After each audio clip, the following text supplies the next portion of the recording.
Buenas noches. Bueno, por el momento vamos a hablar de embarazo múltiple y más tarde el doctor se conecta para dar código rojo. Entonces, en cuanto al embarazo múltiple, siguiente,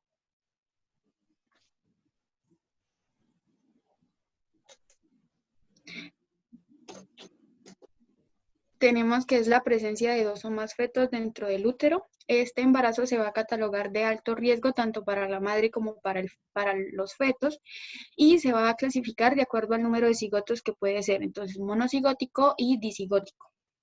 Siguiente.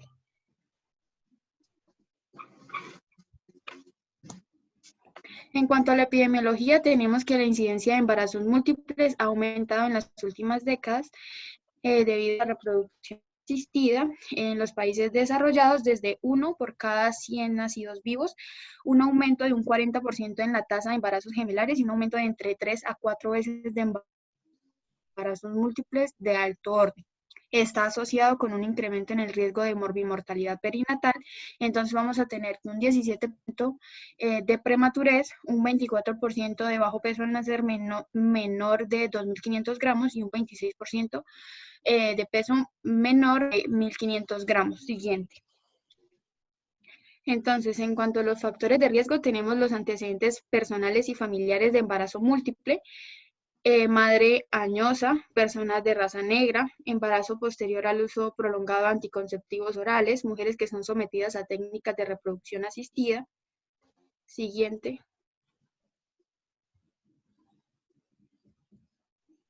Entonces, en cuanto a los mecanismos de gestaciones múltiples, tenemos dos mecanismos, los gemelos monocigóticos y los gemelos disigóticos.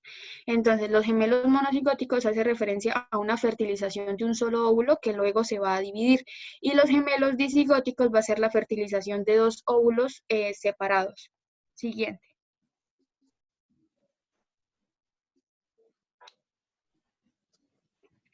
En cuanto a la génesis de los gemelos monocigóticos, va a depender de cuándo ocurre la división luego de la fertilización. Entonces vamos a tener cuatro opciones. Entonces en la parte A, que representa pues en la imagen, tenemos que es una división que va a ocurrir dentro de las primeras 48 a 72 horas y va a dar lugar a un embarazo gemelar dicoriónico diamniótico. En la parte B tenemos una división entre el día 4 y 8 que va a dar lugar a un embarazo gemelar monocoriónico y diamniótico. En la parte C tenemos una división entre el día 8 y 12 que va a dar lugar a un embarazo gemelar monoamniótico y embarazo monocoriónico. Y si sobrepasa los 13 días, va a dar lugar a unos gemelos siameses que se van a tener dos teorías para estos gemelos. Entonces va a ser la división incompleta de un embrión en dos y la fusión de una porción de un embrión de un par monocigótico a otro. Siguiente. Hola tío, muy buenas noches. Tío, era para dos cosas. Hola tío, muy buenas noches. Espero que estés Siguiente. bien. Qué pena molestarte. Mi mamá me contó que me pediste una loción de... En cuanto a la... Mami, ahorita bajo porque estoy en clase. Apaguen los micrófonos, por favor. En cuanto a la superfetación, hace referencia a la gestación simultánea de un nuevo embarazo cuando ya el útero está ocupado por un embrión o feto y va a ocurrir por la fecundación de un óvulo de otro ciclo menstrual, por lo tanto estos bebés van a tener diferentes tiempos de desarrollo. Por lo tanto, puede dar lugar a que el nacimiento de uno de ellos sea aún prematuro. Y este fenómeno se presenta generalmente en otros mamíferos, pero pues sin embargo, pues se puede dar en los seres humanos. Siguiente. En cuanto a la superfecundación, hace referencia a la fertilización de dos óvulos dentro del mismo ciclo menstrual, pero no en el mismo coito ni necesariamente por esperma del mismo hombre. Y se puede utilizar el término fecundación heteropaterna haciendo referencia a un embarazo gemelar, pero que es de diferentes padres. Siguiente.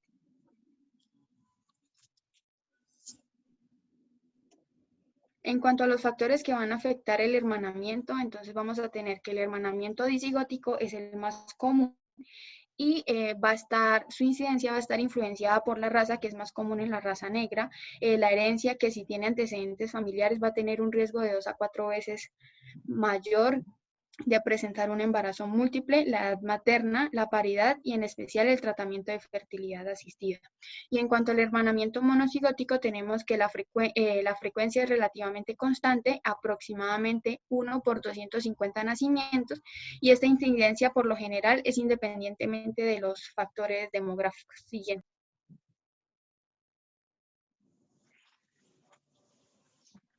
Bueno, en cuanto al diagnóstico, lo vamos a realizar mediante 3 cosas. La primera es la evaluación clínica. Entonces, durante el examen físico que le vamos a realizar a la paciente, debemos ver cómo está el tamaño uterino, que suele ser mayor durante el segundo trimestre, el que se espera cuando el embarazo es único. Vemos que en un estudio que se realizó entre las semanas 20 y 30, las alturas de los fondos promediaron aproximadamente 5 centímetros más de lo que se esperaba en los embarazos únicos cuando tenían la misma edad fetal. Y lo otro es que si la madre es obesa o tiene hidramnios, pues nos va a dificultar más el proceso de palpación de las partes fetales. Posteriormente tenemos la ecografía, que es como el principal método diagnóstico que vamos a utilizar. Aquí se va a detectar todos los grupos de gemelos y dada la mayor frecuencia de estos exámenes durante el primer trimestre, pues la detección temprana de un embarazo gemelar es bastante común. A través de esta vamos a determinar no solamente el número fetal, sino también la edad gestacional estimada, la colonicidad y la mionicidad. Aquí también podemos ver si hay sacos gestacionales separados, si están presentes, y también se identifica la parte temprana cuando el embarazo es de los gemelos. Lo otro que vamos a utilizar, pues podemos usar una radiografía abdominal si el número fetal en una gestación múltiple de orden superior es incierto. Sin embargo, las radiografías generalmente tienen una utilidad limitada y pueden llevar a un diagnóstico incorrecto si los fetos se mueven durante la exposición o si el tiempo de exposición es inadecuado. Además, que los esqueletos fetales antes de la semana 18 de gestación no es radioopaco y pues tampoco se puede ver. Siguiente, por favor. Bueno, vamos a tener entonces unas adaptaciones fisiológicas maternas. Vemos que las diversas cargas fisiológicas del embarazo y la probabilidad de complicaciones maternas graves van a ser claramente mayores cuando la gestación es múltiple que cuando el embarazo es único. Y se considera sobre todo cuando la mujer, pues, el estado de salud se va a ver comprometido y en la que se va a reconocer de forma temprana una gestación múltiple. Vamos a ver que a partir del primer trimestre y asociada temporalmente con niveles séricos más altos de gonadotropina coriónico-humana, las pacientes que tienen gestación múltiple van a presentar más náuseas y más vómitos que cuando el embarazo es único. Estas pacientes también van a tener mayor volumen sanguíneo, más o menos de un 50 a un 60% comparado a mujeres que tienen un feto único. Y esta hipervolemia, porque está aumentada, entonces es para compensar la pérdida de sangre con el parto vaginal de gemelos, que es el doble que cuando hay un solo feto. Y aunque la masa de glóbulos rojos también se va a acumular, esta lo hace proporcionalmente menos en los embarazos de gemelos. Y asociado a esto va a haber mayores requerimientos de hierro y de folato, por lo que las mujeres con gestación múltiple van a estar más predispuestas a tener anemia. Tenemos también que las presiones arteriales de estas mujeres van a variar. Tenemos también que la hipervolemia junto con la disminución de la resistencia vascular tiene un efecto bastante importante en la función cardíaca. Se realizó un estudio donde mujeres que tenían el embarazo gemelar, el gasto cardíaco aumentó un 20% por encima de las mujeres que tenían un embarazo único. La resistencia vascular fue significativamente menor en las gestaciones gemelares durante el embarazo en comparación con las únicas. Y lo otro es que el crecimiento uterino en una gestación múltiple es bastante mayor que en un embarazo único. El útero y su contenido no fetal pueden alcanzar hasta un volumen de 10 litros e incluso más y pesar más de 9 kilogramos. En especial cuando los gemelos son monocigóticos pueden acumularse con rapidez cantidades excesivas de líquido amniótico. Y pues en estas circunstancias las vísceras abdominales maternas y los pulmones pueden comprimirse y desplazarse de manera apreciable por la expansión del útero. Como resultado de esto, vamos a tener que el tamaño y el peso del útero grande puede impedir más que una existencia sedentaria para estas mujeres. Y en dado caso que se desarrolle hidramnios, la función renal materna pues también se va a ver seriamente afectada, muy probablemente como consecuencia de la uropatía obstructiva. Siguiente, por favor. Siguiente, por favor. Bueno, entonces, ¿cuáles complicaciones vamos a presentar? La primera y la más común es el aborto espontáneo. En un estudio de 16 años, la tasa de aborto espontáneo por nacimiento vivo en embarazos únicos fue del 0.9% comparado al 7.3% en embarazos múltiples. Cabe destacar también que la reducción espontánea de una gestación gemelar puede afectar los resultados del examen prenatal. Lo otro que podemos ver son malformaciones congénitas, que pues esto es más sensible en las gestaciones múltiples que en los embarazos únicos. Y la tasa de malformación en gemelos monocoriónicos fue casi el doble que las gestaciones gemelares dicorónicas en un estudio que se realizó en el 2008. Este aumento se atribuyó a la mayor incidencia de defectos estructurales en los gemelos monocigóticos. Tenemos también que esos bebés pueden presentar un bajo peso al nacer, van a tener mayor tasa de restricción del crecimiento intrauterino y más riesgo de que el parto sea prematuro. Y en general, el grado de restricción del crecimiento va a aumentar con el número fetal. La advertencia es que esta evaluación se basa en curvas de crecimiento establecidas para embarazos únicos y varias autoridades argumentan que el crecimiento fetal en los gemelos es diferente al de los embarazos únicos, por lo que el crecimiento anormal se debe diagnosticar solo cuando el tamaño fetal es menor al esperado para la gestación múltiple. Tenemos también que las madres van a presentar hipertensión. Estos trastornos hipertensivos son más propensos a desarrollarse en ese tipo de gestaciones. La incidencia exacta pues es difícil de determinar porque estas gestaciones son más propensas a tener un parto prematuro antes de que alcancen a desarrollar la preeclampsia. Y además las mujeres con estos embarazos suelen ser mayores, o sea, de mayor edad, multíparas y cualidades que van a estar asociadas con tasas más de preeclampsia. Por otro lado, vamos a tener también el parto prematuro. La duración de la gestación se va a cortar con el número fetal acumulado. Más de 5 de cada 10 gemelos y 9 de 10 trillizos nacidos en Estados Unidos en el 2015 tienen nacimientos prematuros. Y por último, va a haber también un desarrollo infantil a largo plazo. Históricamente, estos gemelos se han considerado con un retraso cognitivo en comparación cuando los embarazos son únicos.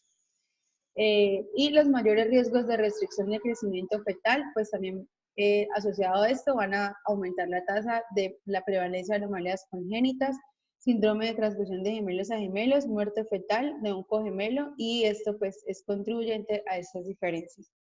Siguiente, por favor.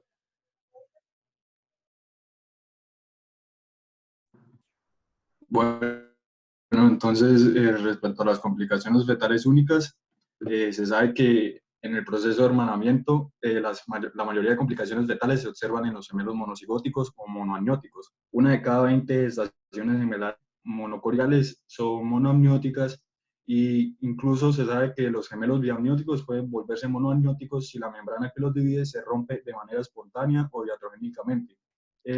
Históricamente, se tenía que las tasas de mortalidad para gemelos monoamnióticos eran muy altas, siendo de incluso un 70%. Sin embargo, se habla que estas cifras han mejorado con el tiempo y a pesar de que en lo que revisé no dan el dato exacto, decía que se han elevadas.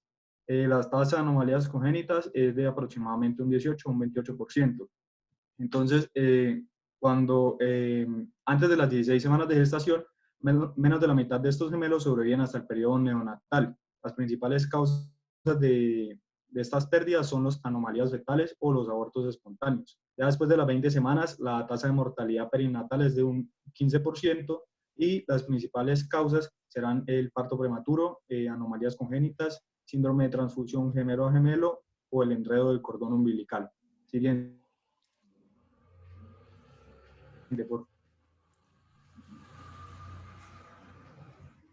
En cuanto a la revisión de la anatomía de estos gemelos, pues el hallazgo de una anatomía normal de uno de los gemelos no niega la necesidad de hacer una evaluación exhaustiva en el otro. Debido al mayor riesgo de anomalías cardíacas que presentan los gemelos monoamnióticos, la ecocardiografía fetal está indicada en estos embarazos. la tasa del síndrome de transfusión gemelo-gemelo pues es más baja que la que se reporta en los embarazos biamnióticos monocoriónicos. Hablaba que esto era debido a unas anastomosis arterioarteriales que se dan en los gemelos monoamnióticos, resultan protectoras para estos.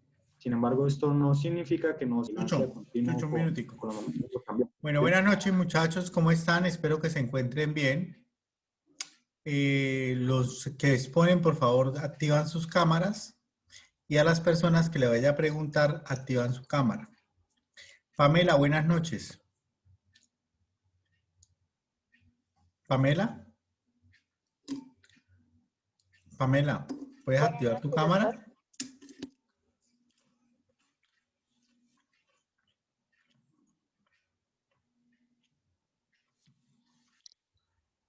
Hola, doctor, buenas noches. Hola, ¿tienes cámara o no? Bueno, Pamela, dime por favor, ¿por qué se han aumentado los embarazos gemelares?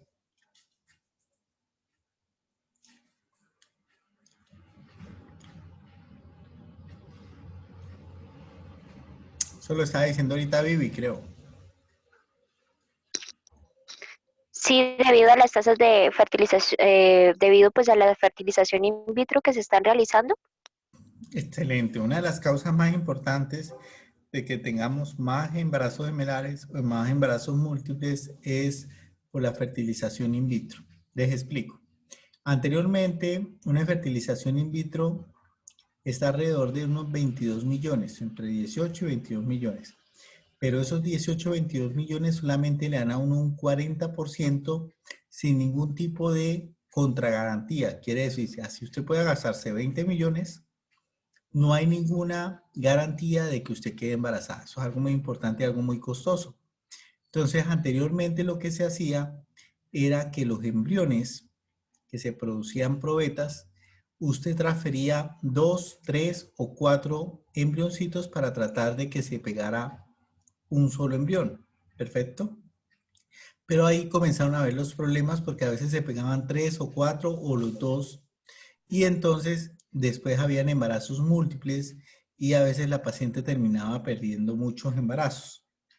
Entonces hoy en día siempre se transfieren 2, inclusive en otros países como en México o dependiendo de la persona que pase con fertilidad, a veces ellos solamente transfieren uno solo, pero uno de muy buena calidad para asegurar que de pronto no vaya a haber un embarazo múltiple. ¿Perfecto?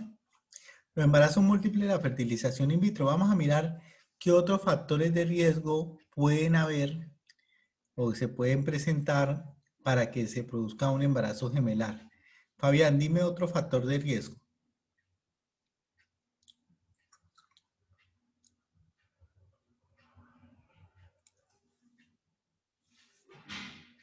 La predisposición familiar. Sí, la predisposición genética también es muy importante. Camila, por favor, dime tú uno. Una madre añosa que Maravilloso. supere los 40 años. Excelente, muy bien. Realmente no quiero de pronto, aunque todavía si usted mira en la parte de los códigos del CIE-10, aparece como madre añosa. Pero si ustedes en algún momento quieren tener algún tipo de paciente particular, decirle añosa suena viejo a una persona. Entonces pueden utilizar edad mayor, no tiene mayor relevancia. Entonces, los polos de la vida pueden producir también embarazos múltiples.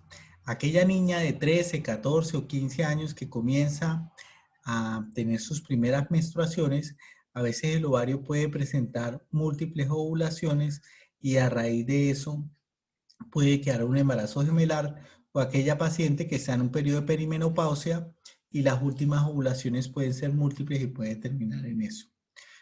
Otros factores importantes de mirar fueron algunos medicamentos.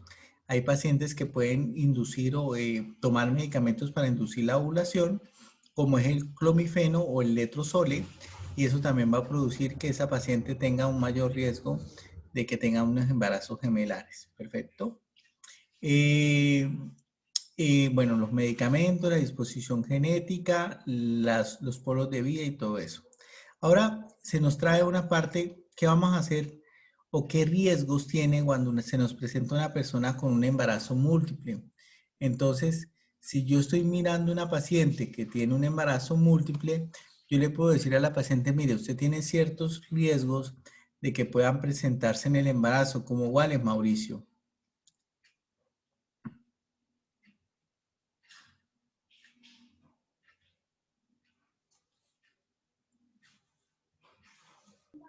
Doc, ¿me puede repetir, por favor? Mauricio, una paciente con un embarazo múltiple, ¿qué riesgos tienes? ¿Qué riesgos tiene del embarazo? ¿Qué complicaciones se pueden presentar? Prematuridad, puede haber preeclampsia o eclampsia y uno de los fetos o los dos pueden tener crecimiento, restricción del crecimiento fetal. O sea, disminución. Excelente, muy bien. Esa es una muy buena respuesta, Mauro.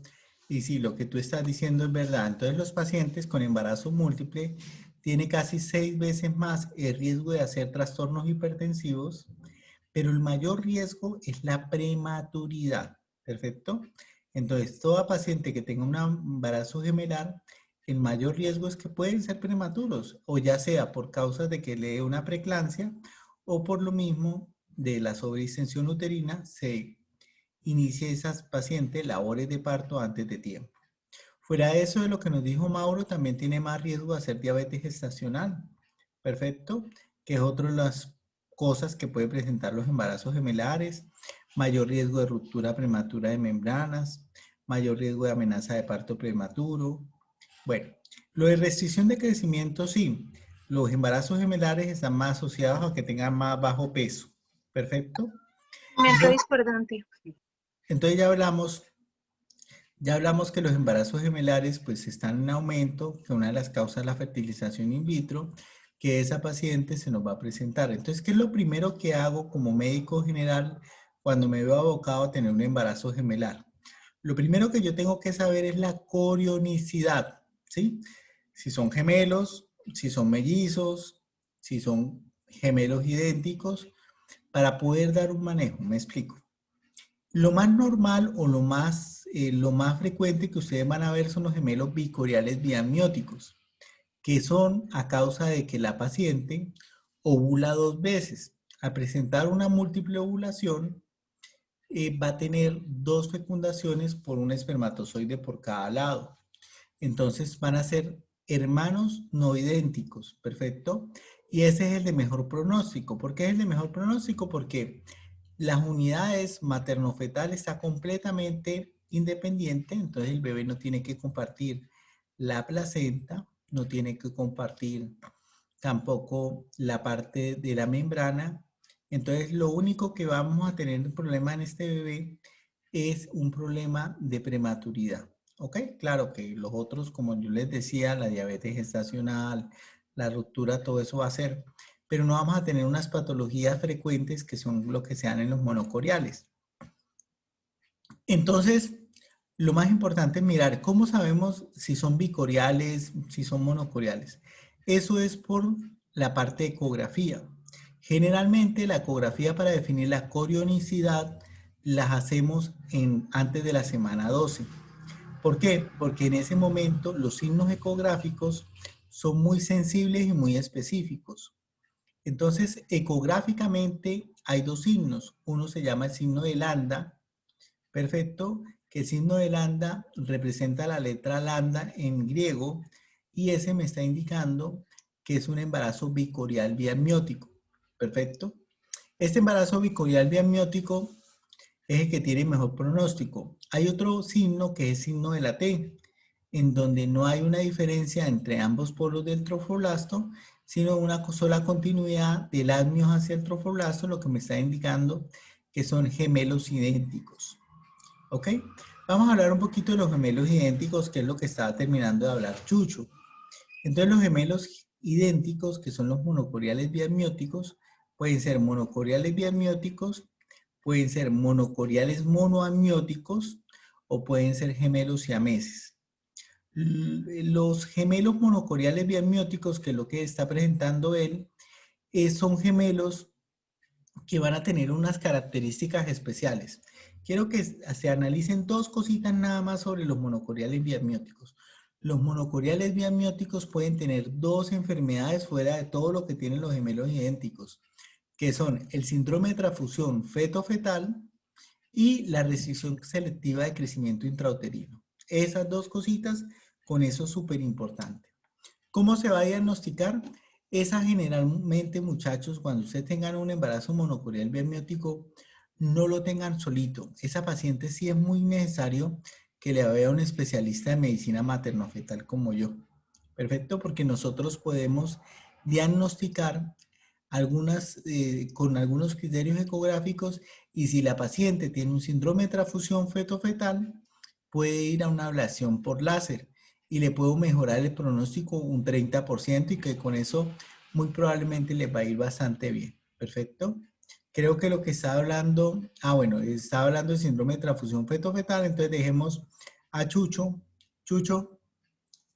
Dejemos a Chucho para que él nos siga comentando lo del síndrome de transfusión feto-fetal y hasta ahí vamos como adelantando, ¿cierto, Jesús?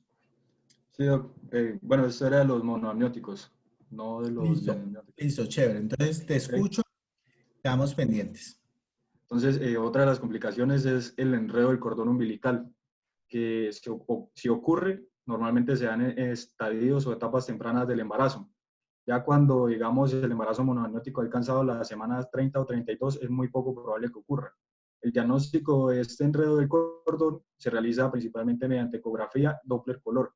Como vemos en las imágenes de abajo, la ecografía normal, pues sí se alcanza como a divisar el enredo, pero ya con el color del Doppler se confirma. Cami, cuando tú viviste en Pamplona, ¿vivías sola en un apartamento aparte o lo compartías con alguna amiga o vivías en una pensión? Yo sí. ¿Que vivías sola? Sí, señor. Sí, señor. Bueno, Camila es una mujer con mucha plata, entonces pues por eso, pues me imagino. Bueno, yo les voy a comentar lo que yo pasaba, porque yo sí pasaba penurias. Yo estudié fue en Tunja. Eso es una vaina, mejor dicho, fría, fea y falduda, esa vaina así, mejor dicho. Y cuando yo llegué a vivir allá, para pues, que pues no tenía tanto dinero con Camila, que no va a hacer mi año sabático después de que termine medicina, a mí me tocó vivir en una pensión, ¿sí? Y sabían que yo era el santanderiano porque yo hacía el caldo con tomate. Si alguna de ustedes sabe cocinar, sí, los santanderianos le echamos tomate al caldo. Sí, porque pues mi familia es bumanguesa, entonces nosotros siempre se hace eso. Pues bueno, Camila no sabe cómo hacer un caldo. Entonces, bueno, ¿qué podemos hacer? Qué tristeza. Entonces, cuando uno vive en una pensión, Chucho, ¿usted sí vivió en una pensión? ¿En Pamplona? Sí, en Pamplona sí. Sí, así guerrero. ¿Qué pasaba cuando usted se bañaba y las otras niñas abrían las llaves aparte? Pues dejaba de llegar agua. Exactamente, uno de una vez gritaba, mire, me estoy enjabonando, cierre la llave. Entonces, el síndrome de transfusión feto-fetal es un problema hemodinámico, ¿perfecto? Y es muy parecido como cuando uno se está bañando en una ducha. Me explico. Todo el fluido está pasando bien, pero cuando se abren las llaves, va a pasar más fluido a otro lado y el otro feto queda sin fluido. ¿Perfecto? Entonces, ¿cómo va a reaccionar ese gemelo? Si yo soy el donante o el receptor, entonces vamos a tener ciertos problemas. Si yo recibo mucho flujo, Chucho, ¿voy a orinar mucho o voy a orinar poco? Si usted toma mucha cerveza. Orina mucho. Exactamente. Entonces, uno de los bebés en el síndrome de transfusión feto-fetal está en polidramnios y el otro, ¿cómo está? No oligohidramnios. Exactamente, quiere decir que en el síndrome de transfusión feto-fetal hay un problema en donde hay una discordancia de líquidos. Hay más fluido en uno que le va a producir que el feto orine más y el otro va a orinar muy poquito. Y así va a pasar con el crecimiento. Uno va a tener una restricción de crecimiento y el otro va a crecer normal. ¿Perfecto? Ese tipo de síndrome de transfusión feto-fetal lo puede detectar uno desde la semana 16. Inclusive ya hay algunos hallazgos ecográficos que yo lo pueda detectar en la semana 12. ¿Perfecto? Y ese es muy susceptible a que se opere. ¿Ok? Ahora, el otro del embarazo monocorial biamniótico, la otra patología importante que ustedes sepan es la patología que se llama restricción selectiva de crecimiento intrauterino. Chucho, cuando usted cumple años, ¿a usted le dan una torta grande o una torta chiquita? No sé, doc. Me Tamaño imagino medio. que pues como le llegan tantas tortas de esas múltiples mujeres que usted tiene, pero digamos, cuando la mamá suya le sirve el pedazo de torta, ¿es un pedazo grande o un pedazo chiquito? Grande, grande. Exactamente. Entonces, en la restricción de crecimiento intrauterino, el problema es un problema de repartición de la torta placentaria. A un feto le repartieron casi toda la torta placentaria, mientras el otro queda como cuando uno llega tarde a un cumpleaños y le dan una hojillita pequeña de la torta. Entonces, ese problema, ahí no va a haber tanto problema en líquidos, pero sí van a haber problemas de que uno crece normal y el otro se desnutre y crece muy pequeño. El problema es que si ese pequeño se llega a morir, los componentes de degradación del pequeño pueden producir en un 50% lesión neurológica del hermano que está normal. ¿Sí? Entonces, por esa restricción de crecimiento intrauterino, lo tenemos que vigilar y es muy importante. Melanie, cuando tú vivías en Pamplona, ¿tú tienes hermanas? No, doctor, tengo un hermano. Meli, ¿tú tienes hermanas? Sí, tengo dos hermanas. Bueno, realmente uno de los problemas cuando uno tiene un hermano o una hermana es que a uno siempre le tiene que compartir el cuarto. Eso es una pesadilla, ¿no?